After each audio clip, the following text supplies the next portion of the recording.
اعوذ باللہ من الشیطان الرجیم بسم اللہ الرحمن الرحیم۔ سورہ قاف، پارہ نمبر 26، رکوع نمبر 16، آیت نمبر 21 سے آج کا سبق۔ وجاءت کل نفس، اور آئے گا ہر انسان، معها سائق، اس کے ساتھ ایک ہانکنے والا ہوگا، وہ شہید، اور ایک احوال بتانے والا۔ اور ہر انسان اس طرح سے آئے گا کہ اس کے ساتھ ایک ہانکنے والا ہوگا، یعنی اس کو آگے چلانے والا، اور ایک اس کے احوال بتانے والا۔ لقد كنت في غفلة من هذا، لقد كنت، تو بے شک تھا، فی غفلۃ من ھذا، اس دن سے بے خبر۔ فکشفنا عنک، سو ہم نے کھول دی تجھ سے، غطاءک، تیری غفلت، تیرا پردہ ہٹا دیا۔ فبصرک اليوم حدید، سو آج تیری نگاہ تیز ہے۔ تو بے خبر رہا اس دن سے، اب ہم نے تجھ پر سے تیرا اندھیرا ہٹا دیا، تو آج تیری نگاہ بہت تیز ہے۔ وقال قرینہ، اور بولا اس کے ساتھ کا فرشتہ، ھذا ما لدی، یہ میرے پاس ہے، اس کا اعمال نامہ، عتید، تیار، حاضر۔ القیا، ڈال دو تم دونوں، فی جہنم، جہنم میں، کل کفار، ہر ایک کافر کو، عنید، اور مخالف کو۔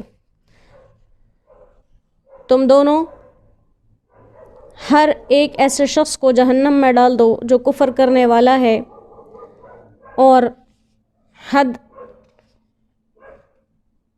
سے نکل کر حق سے ضد رکھنے والا ہے۔ مناع للخیر، اور نیکی کے کام سے بہت روکتا ہے۔ معتد، حد سے بڑھنے والا ہے۔ مریب، اور شبہ پیدا کرنے والا ہے۔ صدق اللہ العظیم۔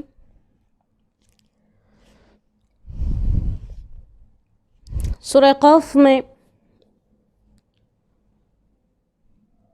جو قیامت کے برحق ہونے کے لیے مضامین اختیار کیے گئے، اس میں سے اللہ سبحانہ و تعالیٰ نے ایک دلیل انسان کو یہ دی کہ تمہارے بکھرے ہوئے اعضاء کو، اجزاء کو زمین سے اکٹھا کر کے واپس بنا دینا اس رب العالمین کے لیے کچھ مشکل نہیں ہے، کیونکہ تمہارے اعضاء اور اجزاء تو یہ بڑی بڑی چیزیں ہیں، وہ چھوٹے چھوٹے وساوس، وہ باتیں جو تمہارے دلوں میں کھٹکتی رہتی ہیں، اللہ تو اس کو بھی جانتے ہیں، اور تمہارے اوپر تمہارے اعمال کے لیے لکھنے کے لیے دو ایسے فرشتے مقرر ہیں جن کی اللہ نے یہ ذمہ داری لگا دی ہے کہ وہ تمہاری زبان سے نکلنے والے ہر لفظ تک کو لکھتے ہیں۔ تم خود اپنے آپ سے تو غافل ہو سکتے ہو، لیکن وہ فرشتے تم سے غافل نہیں ہیں۔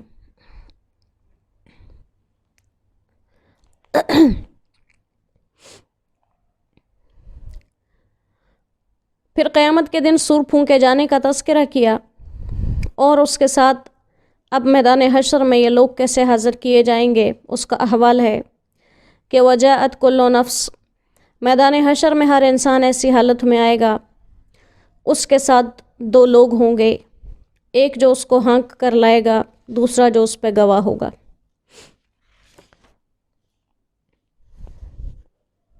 سائق اس شخص کو کہتے ہیں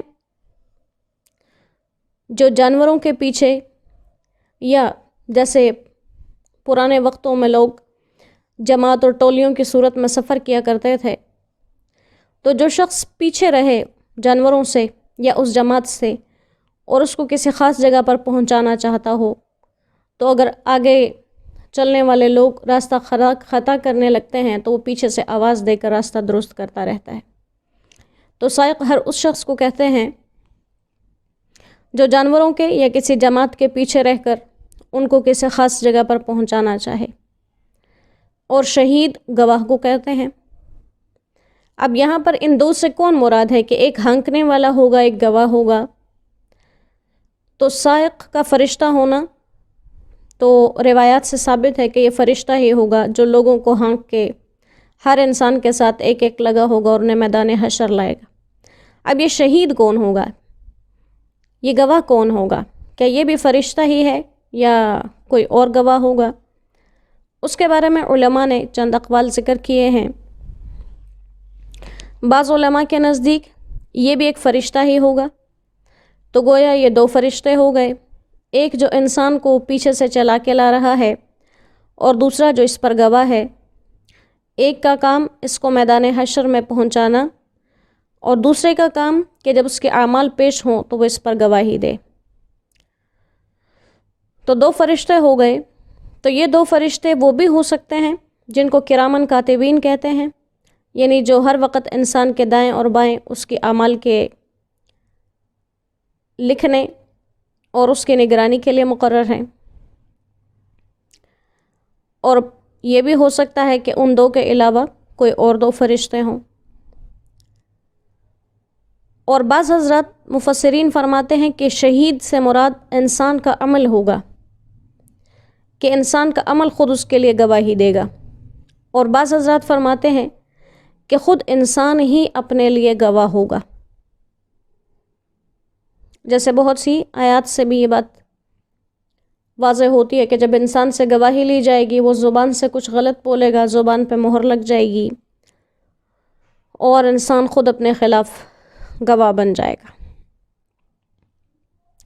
اور بعض مفسرین فرماتے ہیں کہ اس آیت سے بظاہر تو یہ لگ رہا ہے کہ یہ بھی ایک فرشتہ ہی ہوگا جو انسان کے اعمال پر گواہی دے گا۔ حضرت عثمان غنی رضی اللہ تعالیٰ عنہ نے خطبہ میں یہ آیت تلاوت فرمائی اور پھر اس کی یہی تفسیر ذکر کی کہ یہ فرشتہ ہی ہوگا جو اس کے اعمال پر گواہی دے گا۔ مفسرین کرام میں سے اکثر نے اسی کو ترجیح دی ہے۔ تو کہا کہ میدان حشر میں تم کیسے لائے جاؤ گے؟ جیسے پیشی کے لیے مجرم کو عدالت میں لایا جاتا ہے، وہاں سے بھاگ نہیں سکتے ہو، سائق تمہارے پیچھے پیچھے چلا رہا ہے، اپنے کیے ہوئے اعمال سے مکر نہیں سکتے، شہید گواہ تمہارے ساتھ ہے۔ دنیا میں تم نے اپنے آپ کو ایسے سمجھا گویا تمہیں کوئی سمجھانے آیا نہیں، گویا تمہارے پاس کوئی نشانی رب کی طرف سے نہیں آئی، تمہیں کوئی ڈرانے والا نہیں آیا۔ لقد كنت في غفلة من هذا، تم اپنے آپ کو غفلت میں ڈال کے بیٹھے رہے۔ تمہیں سمجھانے کو پیغمبر آئے، تمہیں سمجھانے کو پچھلے قوموں کے احوال سنائے گئے، لیکن تم نے اپنے آپ کو بے خبر رکھا۔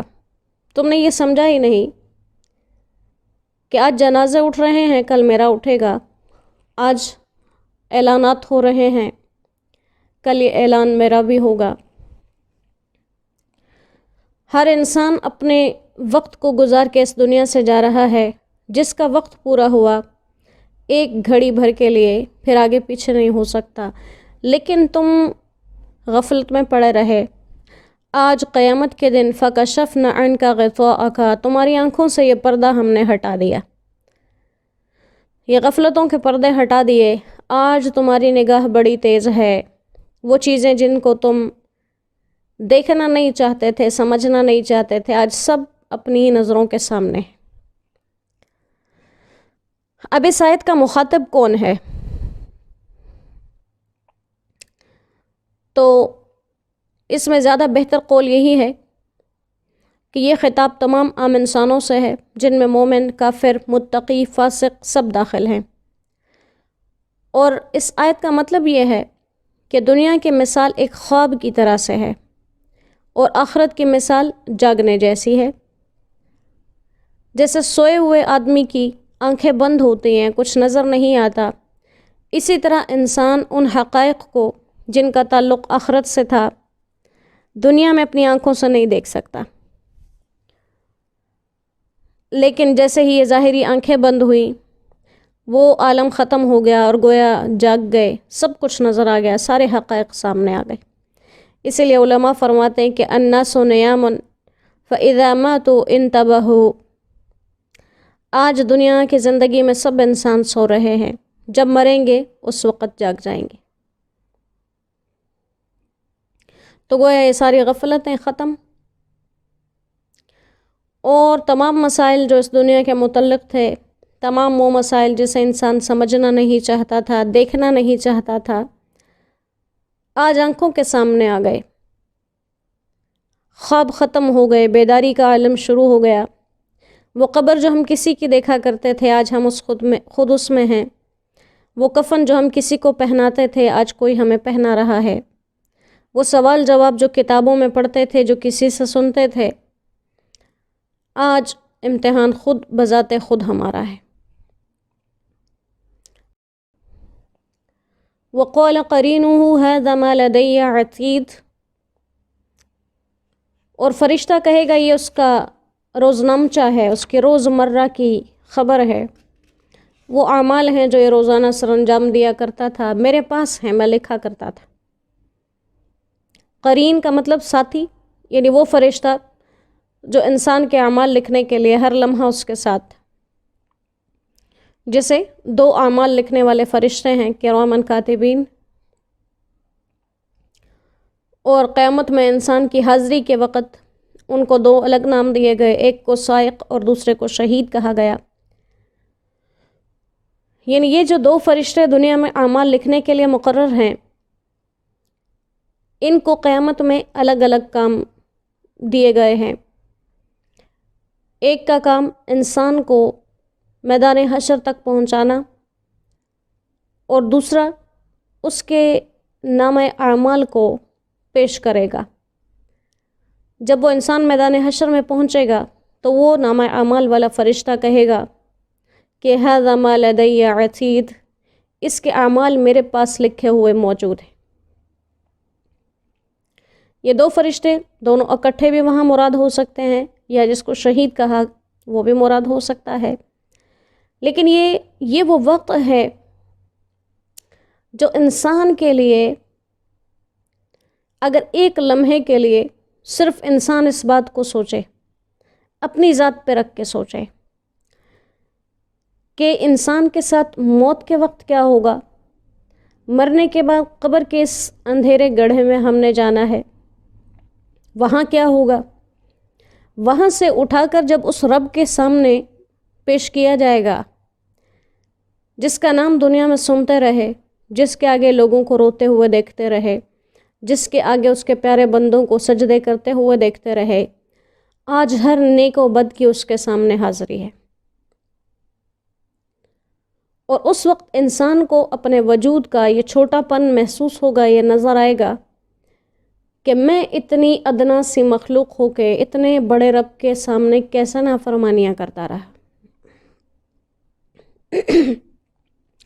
بھگنے کی گنجائش نہیں ہے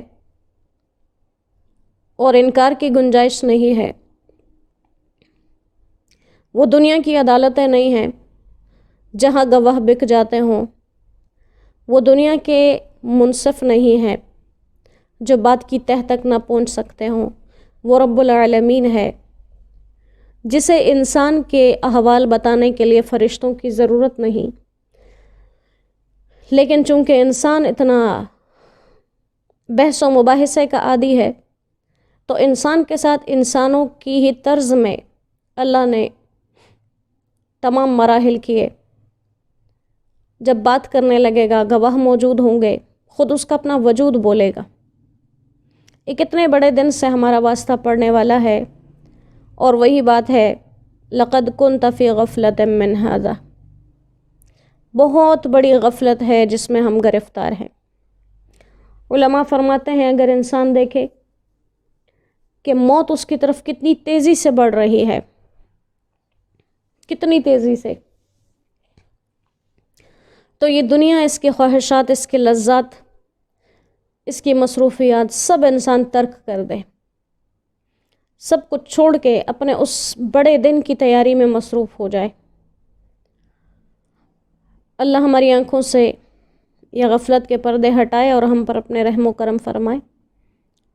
دنیا میں رہتے ہوئے اللہ کریم ہمیں اپنی آخرتیں سنوارنے کی توفیق عطا فرما دے، کیونکہ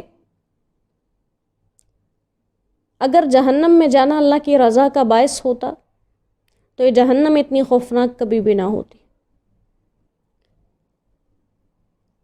لیکن جہنم کا مطلب وہ آگ نہیں ہے، جہنم کا مطلب ہے اللہ کی ناراضی۔ اللہ جس سے ناراض ہیں سمجھے وہ جہنم ہے، اور اللہ جس سے راضی ہے سمجھ لیں وہ جنت ہے۔ تو یہ اللہ کی ناراضگی، اللہ کے غضب، اللہ کے غصے کی دلیل ہے جہنم کا ہونا۔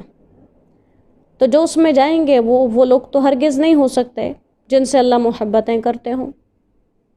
جنت اللہ کی محبت، اللہ کی رحمت اور اللہ کی شفقتوں کا سایہ ہے، اور اس میں یقیناً وہی لوگ جائیں گے جن سے اللہ کو محبت ہے۔ اللہ کریم ہم پر اپنی محبتوں کے سایہ سے ہی قائم و دائم رکھے۔ ہم ادنا سے لوگ، ہم بہت سیاکار ہیں، لیکن وہ رب ہم پہ مہربان بھی بہت ہے، وہ ہم سے محبتیں بھی بہت کرتا ہے۔ اس کی محبتوں کی ہی یہ دلیل ہوتی ہے جو ہم اپنے ناپاک وجودوں کے ساتھ اتنے بڑے کلام کو کھول کے بیٹھ جاتے ہیں۔ وہ ہاتھ جن سے ہم طرح طرح کے گناہ کرتے ہیں، وہ آنکھیں جن سے ہم طرح طرح کے گناہ کرتے ہیں، وہ زبان جس سے ہم طرح طرح کے گناہ کرتے ہیں، وہ کان جن سے ہم اللہ کی نافرمانی کی باتیں سنتے ہیں، ان تمام کو اللہ اپنے لیے اپنے سامنے قبول کر کے بٹھا دیتے ہیں۔ یہ اس کی بہت محبت کی علامت ہے۔ اللہ کریم اپنی محبتیں ہمارے ساتھ بنا کے رکھے اور ہمیں ان محبتوں کے حق ادا کرنے کی توفیق عطا فرمائے۔ تو وہ فرشتہ عرض کرے گا کہ یہ اس انسان کے اعمال ہیں جو میرے پاس لکھے ہوئے ہیں۔ پھر کہا جائے گا کہ القیا فی جہنم، القیا فی جہنم، جہنم میں ڈال دو۔ کس کو ڈال دو؟ کل کفار، ہر کافر کو، عنید اور ہر مخالفت کرنے والے کو۔ کفار کا مطلب کافر بھی ہوتا ہے، اور کفار کا مطلب ناشکرہ بھی ہوتا ہے، اور کفر ظاہر ہے ناشکری ہی ہے کہ ایک انسان کو اللہ نے انسان بنایا، ہونا یہ چاہیے کہ وہ رب مان کر اسی کی اطاعت کرے، لیکن وہ اور رب بنا کے بیٹھ جاتا ہے، تو یہ ناشکری ہو گئی۔ تو جہنم میں ڈال دو کس کو؟ ہر کفر کرنے والے کو۔ اب القیا یہ کس کو کہا جائے گا کہ تم دونوں ہر شخص کو ڈال دو؟ یہ دو کون ہوں گے؟ تو یہ دو فرشتے ہی ہوں گے، اور یہی وہ دو فرشتے ہیں جن کو سائق و شہید کہا گیا ہے۔ اور بعض حضرات فرماتے ہیں کہ نہیں، یہ اور فرشتے ہوں گے، اور بہت سی وجوہات لوگوں نے ذکر کی ہیں۔ لیکن ڈالنے والا کوئی بھی ہو، اس سے فرق نہیں پڑتا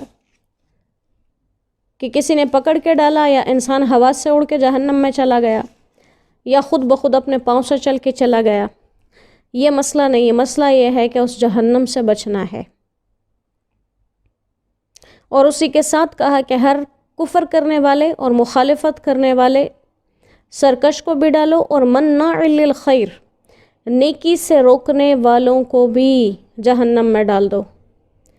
اسی لیے تو جنت میں جانے کا اعلیٰ ذریعہ کیا ہے؟ تأمرون بالمعروف، امر بالمعروف جنت میں جانے کا راستہ، اور معروف سے روکنا جہنم میں جانے کا راستہ۔ مناع للخیر، نیکی سے روکنے والے کو۔ اب یہ نیکی سے روکنا، کوئی زبان سے روکے تب بھی، کوئی ہاتھ سے روکے تب بھی، کوئی اپنے اعمال کے ذریعے سے نیکی کے کام سے روکے کہ خود نیک کام نہ کرے، اس کے ساتھ اس کے ماتحت اس کے رہنے والے وہ بھی یہی صفت سیکھ جائیں اور وہ بھی نیکیاں چھوڑ دیں۔ ان کا ٹھکانہ جہنم، اور معتد مریب، حد سے بڑھنے والے، حد سے بڑھنے والے، اور مریب شک و شبہ ڈالنے والے۔ اب یہ شک و شبہ بھی دین کے معاملات میں، اللہ کی ذات میں شک و شبہ ڈالے۔ اسی طرح